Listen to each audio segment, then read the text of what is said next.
जीवन में गुरु अगर अच्छा मिल जाए तो जीवन संवर जाता है, और अच्छा गुरु अगर छोटे में भी मिल जाए ना तो जीवन पर्यंत याद रहता है। कितनी भी शिक्षा याद कर लो तो एक गुरु याद रहता है कि उस गुरु की मार बोले आज तक अंतःकरण में प्रवेश है। और बोले इसी प्रकार से तत्व ज्ञान देने वाला गुरु जो परमात्मा से हमको जोड़ दे, वो पहले मिल जाए। अच्छा मिलता भी है लेकिन हम उसको पहचान नहीं पाते। पहचान क्यों नहीं पाते? क्योंकि हमारे जैसे कहते हैं ना किसी की मोतियाबिंद है आग में तो उसको क्या दिखेगा प्यारे।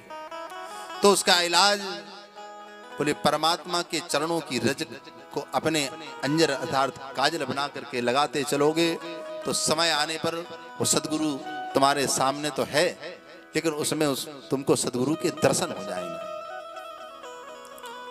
और गुरु की प्रशंसा करते करते आज बड़े प्रसन्न हो गए सूत जी महाराज। सूत जी महाराज बोले शौनकादिक ऋषियों, अब मैं आपको वो कथा सुनाऊंगा जो तत्व ज्ञान है। बोले क्यों सुनाएंगे? सूत जी को बहुत बड़ी बड़ी गड्डियां दे दी, धन की क्या, या फिर सूत जी के द्वारा शौनकादिक जी के द्वारा सूत जी का ऐसा कोई कार्य सिद्ध होना है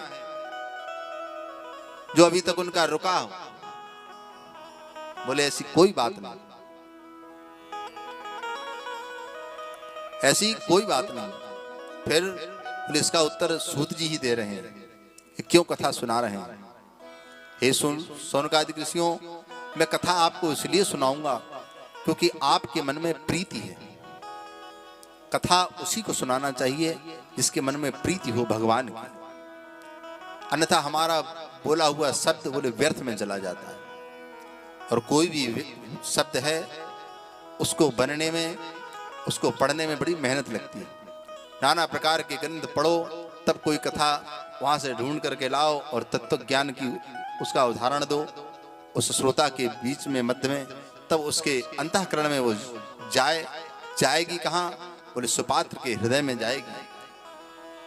अपात्र दानम सदा दरिद्रो, अपात्र व्यक्ति के कथा सुनेगा वो शायद ग्रहण न कर पाए। तो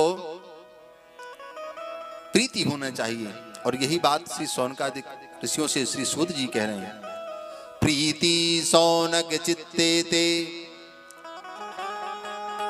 यतो वच्मि विचार्य चो सर्व सिद्धांत निष्पन्नम संसार भयनाशनम।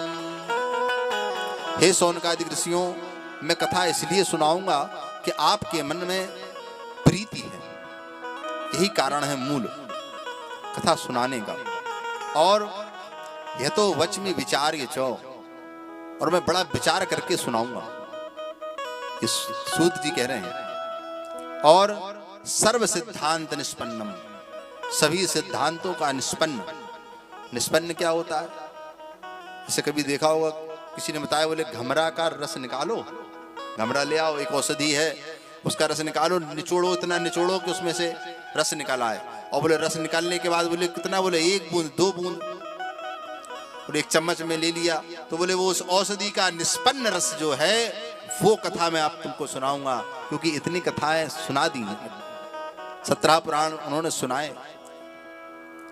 लेकिन अब बोले सभी कथाओं का निष्पन्न अर्थात सभी का तत्व ज्ञान जो है वो मैं तुमको सुनाऊंगा। और उससे होगा क्या? संसार भय नाशनम, संसार का जो भय है वो समाप्त हो जाएगा। और भय है किस चीज का?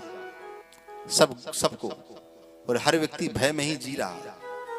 सुबह छोटा बच्चा भी जगता है तो उसको भी रात्रि में सोने से पहले ये भय रहता है कल हमको विद्यालय जाना है।